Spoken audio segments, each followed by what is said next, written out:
Welcome or welcome back. Another video, another review of another book I read. Haven't reviewed two of the books that I read, but that's a story for another day. Welcome. My name is Alex, and I'm a PhD candidate at the Faculty of Social Sciences in Ljubljana. And I read and review books in case you didn't notice so far.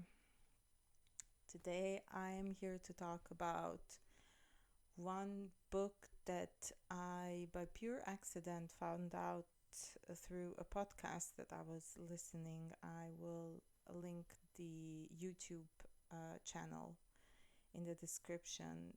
I've actually listened to a few episodes from that podcast here and there. Like, I don't follow it frequently. Mostly they interview authors about the upcoming releases, and they are interviewing authors that are not that well known, or mostly are published by indie presses, I believe. I have Discord starting on my laptop, and I couldn't see my face for a few minutes there. But yes, so I found out through the podcast, and I was really intrigued by the interview and the way the author was talking about the research process. And I am interested to read these books that are blurring the lines of this traditional academic research, and that are more going in the vein of like a memoir slash a research book. Well, in this case, this is actually a biography. I will get to the book in a minute, but I just want to say that I am just very interested in authors who are not academics and who are doing either archival research or ethnographic research for the books that they are writing, and they are writing from the personal perspective as well. And what I really liked in the interviews, that the author spoke extensively about how she came to know the author that she was researching for the biography that she wrote, and how difficult it is actually to find her work in Mexico. It's a Mexican author, and the book is The Queen of Swords by Yasmina Barrera. It is not your conventional biography. It's very different, I have to say. It's written in these very short vignettes at times, and she is also writing from a personal perspective, where she's exploring the biography of Elena Garro through her own perspective. So she's really making it clear that obviously she's going to have some biases in her biography of Elena Garro. And we learn through the biography what these biases are. Mostly they stem from the admiration of Elena Garro as an author who managed to accomplish so much despite the difficulties, the extreme difficulties she had in life, and also a lot of like sabotaging and obstruction that happened in her life, mostly from her husband, but also from other men that she was either in some form of a relationship with or had some political disputes with.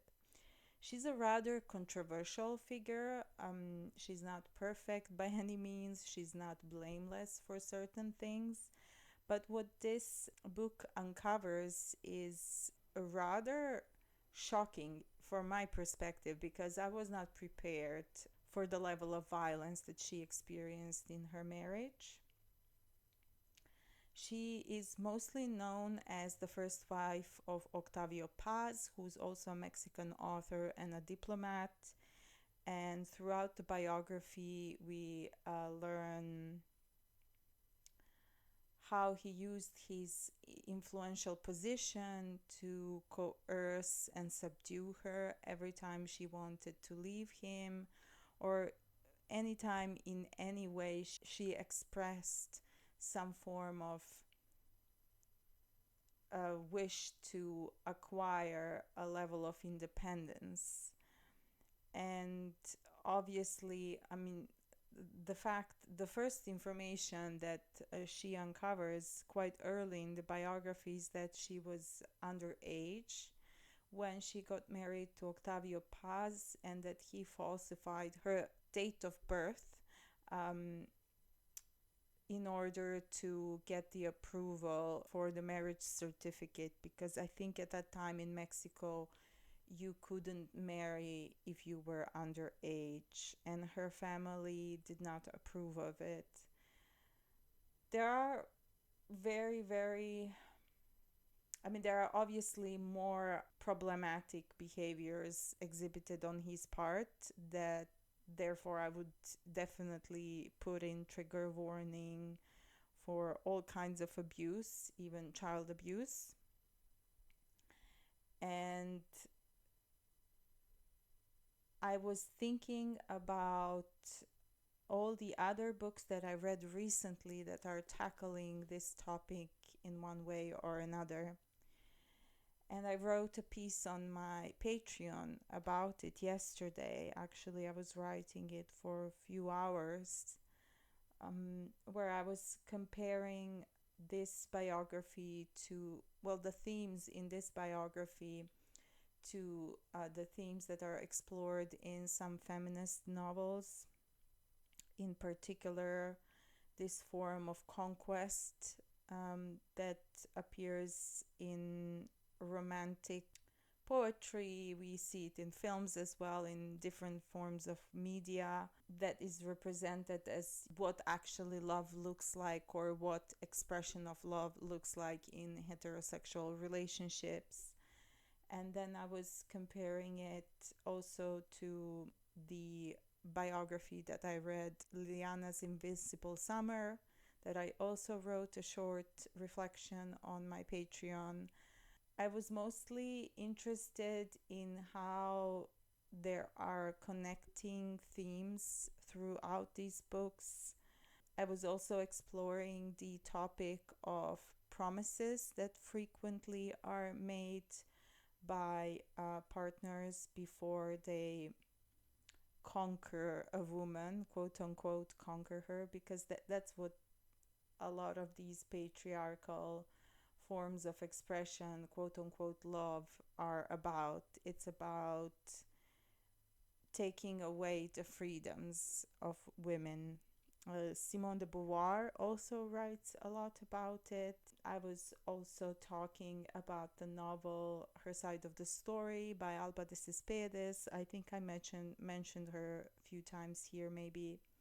I did a whole vlog on reading that novel. It's a rather long novel, but it's beautifully written, and it has such depth in exploration of patriarchal expressions. Mostly I was focusing on this aspect of a promise because I just watched a Netflix adaptation of, I think it's like a novel slash memoir or autofiction by this Australian author. I forgot her name now, and I forgot also the name of the TV show, but I will put it in the side so you can check it out. The story follows a young woman that is, I'll just put this down, it's too heavy. The story follows a young woman that is sent to her grandmother to find a potential husband in order to solve the financial issues that her father brought upon the family. They are in serious debt and she needs to get married because her husband then will be obliged to pay the debts of her family as well. And she is a brilliant young woman who is aspiring to be a writer.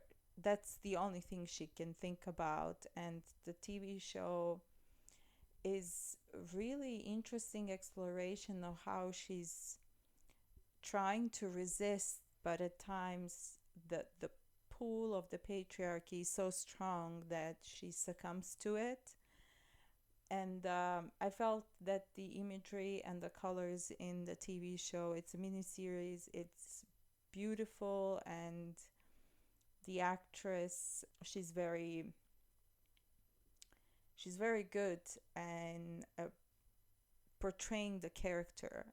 So now I'm also curious because I watched the TV show. I'm curious about this book. It has been published by Penguin Classics, and I'm thinking of like ordering it to read it because I'm interested to see how truthful the adaptation is to the novel. I don't have an issue with watching first the adaptation and then reading the book on which the TV show or film is based. So, yeah, that's basically it regarding this biography of Elena Garro. I just think it's beautifully written and it has a lot of interesting reflections, in particular about the process of the research that she went through and the difficulties she encountered and how expensive it can be because she was researching her archive in Princeton University and she didn't manage to apply for this scholarship for the research, so she had to use her advance to fund the archival research in the US. Yeah, I highly recommend it because it really opens up doors for you to understand how women, despite all the resistance that they might put, it's very difficult at times to resist the patriarchal pull. And one particular aspect that I found just brushed upon in the biography is the complicity of Paz's mother in maintaining and maybe even further igniting the abuse of his wife, of Elena Garro. And it was it's really painful to read that and to acknowledge that very frequently the strongest upholders or the fiercest upholders of patriarchy are actually women. It is they see it some of them they see it as their duty to uphold these norms because then their position within the patriarchy, especially if it is a particularly privileged position within the patriarchy, then that position gets threatened. And this is coming from older women, or that they see it that you need to go through that suffering because they've experienced it. It's a very messy and nasty entanglement of sometimes personal choices, but at other times not really the choices that you would have made unless you were fully indoctrinated in these social norms. So yeah, that's it. This is rather short. I will probably post maybe another video within a week. As you can see, I am actively avoiding doing work for my PhD and reading everything but the books for my PhD. No, actually, I have read some things that I'm working on, but not as much as I should. I'm just bracing myself for the winter work I need to do, I guess, taking a small break. Okay, see you in the next one. Bye.